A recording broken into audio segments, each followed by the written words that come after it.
My name is Helen. I am 34 years old. I never thought I would be the kind of woman who cheats.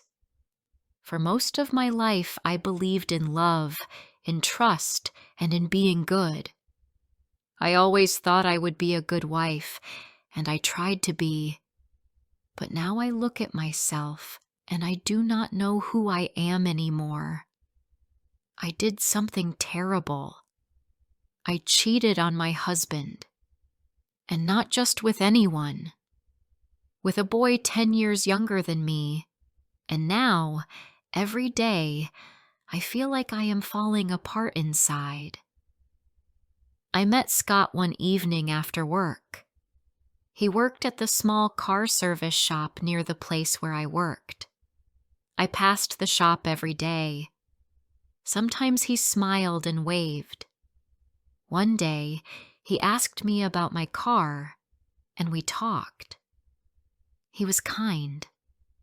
He laughed at my jokes. He made me feel young. At first, it was nothing, just small talks and simple laughs. But something inside me changed. I started to feel happy when I saw him. I started to think about him at night. I told myself it was just fun, just a small thing in my mind, but it was not. My husband, Eric, is a quiet man. He works long hours. He is not a bad person. He never hit me. He never screamed. But he stopped seeing me. Not with his eyes. Not with his heart. I would talk, and he would not hear. I would dress nicely, and he would not look. I felt like I was living in the same house with a stranger. I made dinner. I washed his clothes. I smiled. But I was invisible. I felt like a ghost with a wedding ring. With Scott, I felt alive again. He looked at me. He asked questions. He listened. When he smiled, I smiled too. I knew it was wrong. I knew it from the start. But I did not stop. One weekend, Eric said he had to work extra hours. I was alone. Scott asked if I wanted to meet. I said yes. I don't know why. Maybe I wanted to feel something. Maybe I wanted to feel like a woman again. I told myself I would just talk to him. But that was a lie. We met at his small place. He had music playing. He gave me coffee. We talked. And then it happened. I kissed him, and he kissed me back. I did not stop it. I let it happen. I let everything happen. That night I forgot I was married. I forgot I had a home. I only felt his hands, his smile, his voice. When I left, I told myself it was a mistake. Just one time. I would never do it again. But I did. I saw him again. And again. I told my husband I had work meetings. I told him I was helping a friend. All lies. Lies that made my stomach hurt. Lies that made my skin feel dirty. But I still went. I still did it. I started to change. I looked at my phone all the time. I waited for his messages. I smiled alone in the kitchen when I read them. Eric noticed. He asked me why I was so busy. I told him I was tired. I told him nothing was wrong. But everything was wrong. One day, after work, I looked at myself in the mirror. I saw someone I did not know. My eyes looked dark. My face looked tired. I was not the woman I used to be.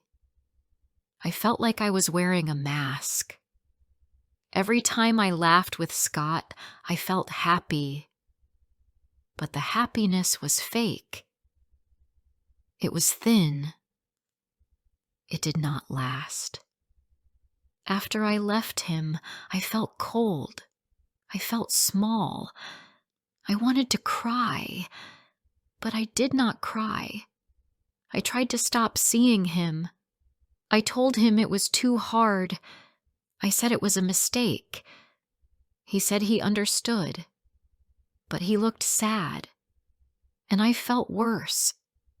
I hurt my husband, and now I hurt this boy too. I wanted to stop, but I went back again and again. Each time I thought, this will be the last time, but it was not. I started to feel sick, not in my body, in my soul.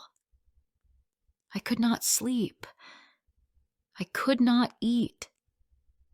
I would lie beside Eric in bed and think about what I had done. I would turn my face away so he could not see my eyes. I would wake up in the morning and feel shame before I even left the bed. I began to think about telling him, about telling Eric the truth. But I could not do it. I was afraid of his face, afraid of his voice, afraid of what he would do. I imagined him leaving. I imagined the silence after he closed the door. I imagined sitting on the floor, alone. I thought about what my mother would say, about what people at work would say. I thought about my friends.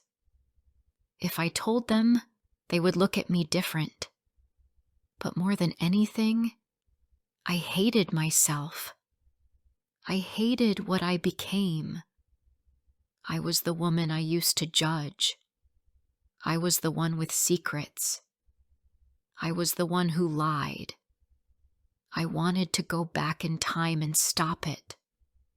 I wanted to erase the first message, the first smile, the first kiss. But I could not.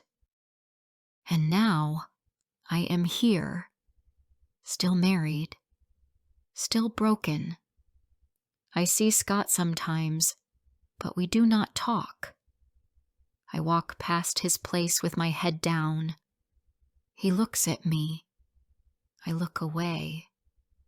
We are not anything anymore, but the shame is still here.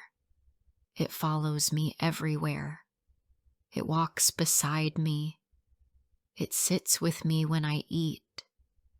It stands near me when I brush my teeth. It sleeps in my bed.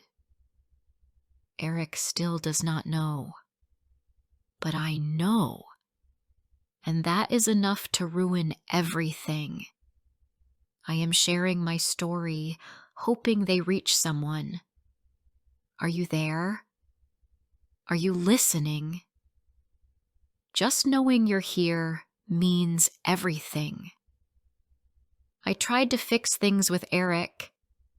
I started to cook his favorite food again. I cleaned the house more. I asked about his day. I smiled when I did not feel like smiling. I thought if I worked hard, maybe I could be the wife I used to be. Maybe I could forget what I had done. Maybe I could be normal again. But I was wrong.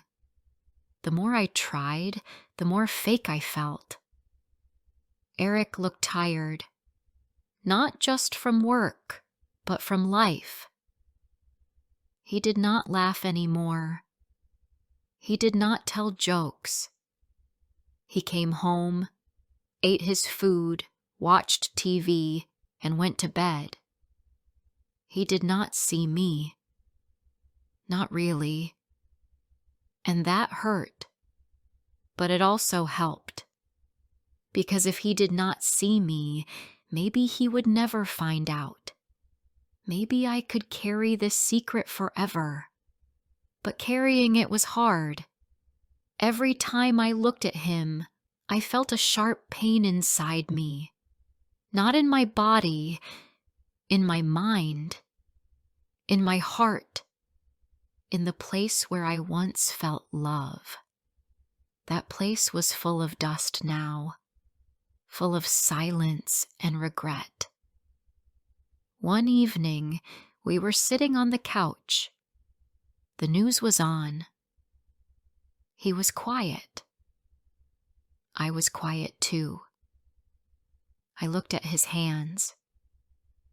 I remembered when I used to hold them.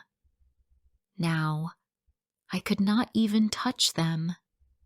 I felt like a stranger next to him, like a guest in my own home. That night, I lay in bed and stared at the ceiling. I thought about Scott.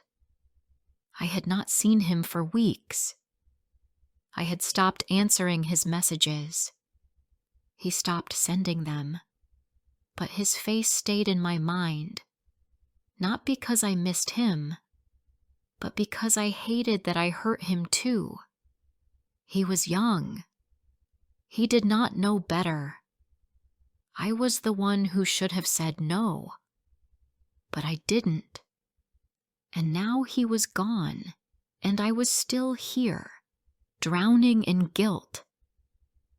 I started to talk to myself in the mirror, not out loud, just in my mind.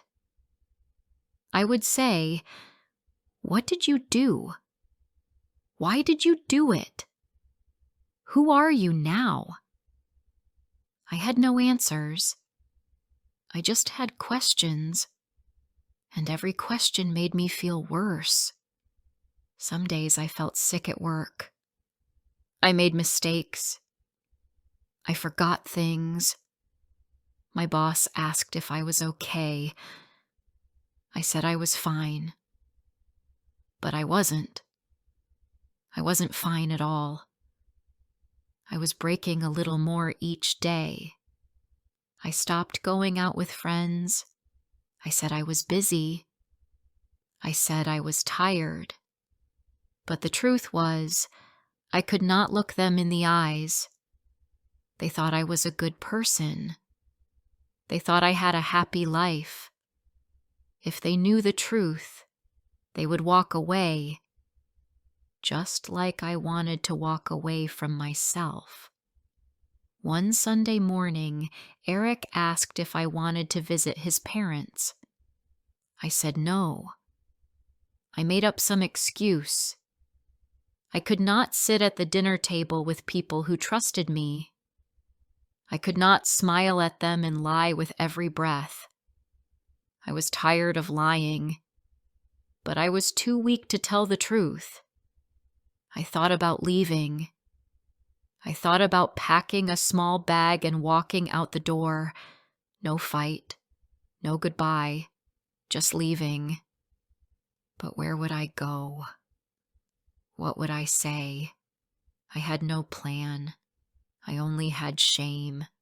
And shame does not build a new life. It only follows you to the next one. At night I started to cry more. Soft tears. Quiet tears. The kind you cry when you don't want anyone to hear. Eric was always asleep. Or he acted like he was. Maybe he knew something. Maybe he didn't want to ask. One day, I saw a photo on our wall. It was from a trip to the mountains. We looked happy. Eric had his arm around me. I was smiling. My hair was blowing in the wind. It felt like another life. I touched the photo and whispered, "Where did we go?" That question stayed in my mind. Where did we go? Where did our love go? Maybe it had already died before I met Scott. Maybe I was just looking for something to feel again. But cheating did not fix anything. It only made the hole deeper. I kept thinking, if I tell Eric, will he forgive me? I did not know. Maybe he would leave. Maybe he would yell. Maybe he would just stand there and say nothing. I could not read his heart anymore. I had been his wife for 7 years. But now I felt like I didn't know him at all. I watched a movie one evening. It was about a woman who made a mistake. She told the truth. Her husband left her, but she said she felt free. I sat on the couch and held a pillow. I thought, maybe I want to feel free too, even if I lose everything. The next morning, Eric went to work early. I stayed at home. I sat at the table and stared at my cold coffee. My hands were shaking. I picked up my phone and typed a message to Scott. I did not send it. I deleted it. I was not ready to talk to him again. I was not ready for anything. That evening, I stood in the shower and let the water run over me. I stayed there too long. My skin turned red, but I did not move. I just stood there, hoping the water could wash the guilt away. But it didn't. Nothing could. Later that night, I sat on the bed and looked at the wall. Eric came in and changed his clothes. He didn't ask me how I was. I didn't ask him either. We just lived like this. 2 people sharing space, not life. I closed my eyes and thought about what it would feel like to be honest, to say it out loud, to let it out. Maybe it would break us, but maybe I was already broken. And so I waited. I waited for the right moment, the right words, the right courage. But every day passed and I said nothing. I just lived with my silence, and my silence was loud. Days turned into weeks. The guilt did not go away. It grew heavier. I carried it everywhere, to the kitchen, to work, even into my sleep. I started dreaming strange dreams. I would walk through a house with no walls. People could see inside. I would try to hide, but there was nowhere to go. I would wake up sweating, my heart racing. I would lie still, afraid to move. Then I would look beside me and see Eric sleeping. That made it worse. One Saturday morning, I saw him fixing something in the garage. He looked older than before. His back was not straight. His eyes were small, tired. I stood at the window and watched him. I remembered when he used to fix things for me. A broken chair, a shelf that fell, a light that stopped working. He always tried to help. He never asked for much. And I broke him. I asked myself again, why did I do it? I still did not have the answer. I thought I was strong. I thought I was good. But now I saw I was just human, weak, afraid. I wanted love, but I did not ask for it. I wanted care, but I did not give it first. I waited for Eric to notice me, and when he didn't, I found someone else who did. But I chose to cheat. I chose lies. And now, I had to live with them. I started writing small things on my phone. Not stories, just feelings. I feel lost. I don't know who I am. I hate myself today. I never saved them. I just typed and deleted. But even that small act helped. For a moment, I felt like I could breathe. One afternoon, I came home early from work. Eric's car was outside. He was home. I was surprised. I opened the door and saw him sitting at the table. His hands were on his head. He looked up when I walked in. I froze. He said, "We need to talk." My legs felt weak.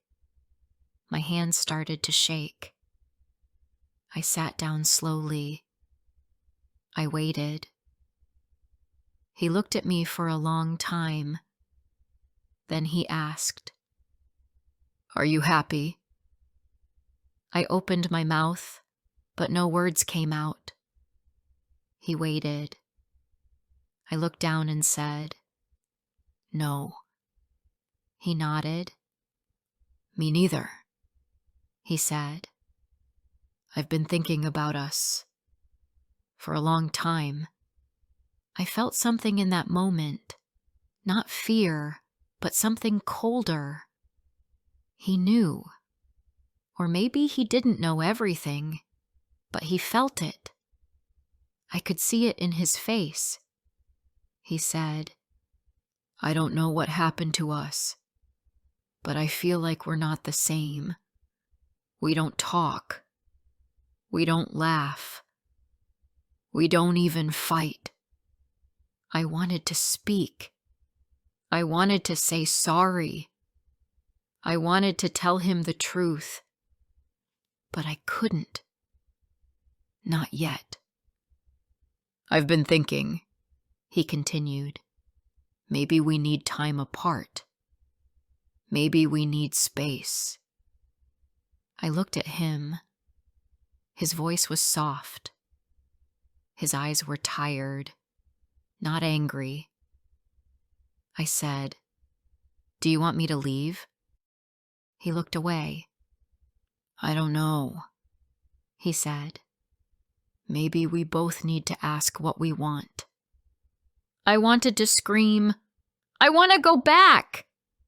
But it was too late. I had already broken everything. And now he was the one asking for space. That night, I packed a small bag. I told him I would stay at a friend's place. He said, "Okay." No fight, no questions. Just okay. I left the house and walked down the street. I did not go to any friend's place. I checked into a small place outside town. The room was cold. The bed was hard, but it was quiet. I sat on the bed and cried. For hours. Not for Scott. Not even for Eric. I cried for myself. For the woman I used to be. The woman who wanted love and gave it. The woman who believed in simple things. Food on the table, warm clothes, kind words. In the morning, I looked in the mirror. My face was swollen. My eyes were red. I looked older, but I felt a little different. Not better, just clearer. That day, I wrote Eric a message.